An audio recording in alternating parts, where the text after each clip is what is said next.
Le 10 février dernier, Pierre Palmade a causé un terrible accident de la route, au cours duquel une jeune femme de 27 ans a perdu son bébé, tandis que son beau-frère et le fils de 6 ans de ce dernier, grièvement blessés, sont encore en réanimation à l'hôpital. Quant à Pierre Palmade, testé positif à la cocaïne, il est désormais hors de danger et a été entendu par les policiers, ce mercredi 15 février dernier. Le comédien de 54 ans a reconnu avoir consommé de la drogue avant de prendre la route et affirmé n'avoir aucun souvenir des circonstances de l'accident. Il a confirmé qu'il était bien en compagnie de 2 hommes, à bord de son véhicule au moment du drame. Ces 2 derniers se sont enfuis avant l'arrivée des secours.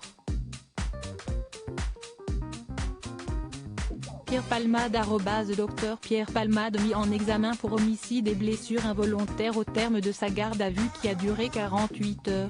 Pierre Palmade a quitté l'hôpital ce vendredi 17 février pour être conduit au tribunal de Melun. D'après les informations de BFM TV, qui a rapporté les déclarations du parquet de Melun, Pierre Palmade a été placé sous assignation à résidence au sein du service d'addictologie d'un hôpital, sous surveillance électronique.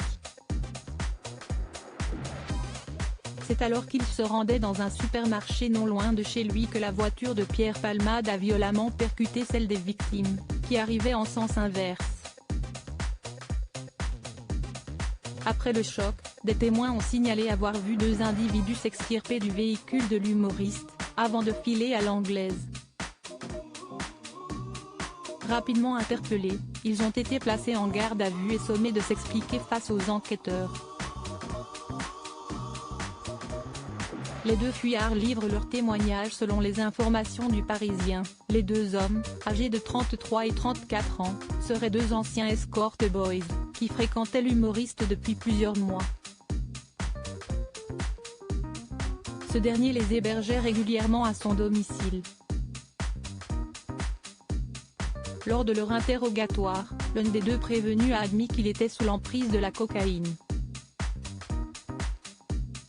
Il a également juré s'être endormi et n'avoir pas vu que Pierre Palmade changeait de trajectoire.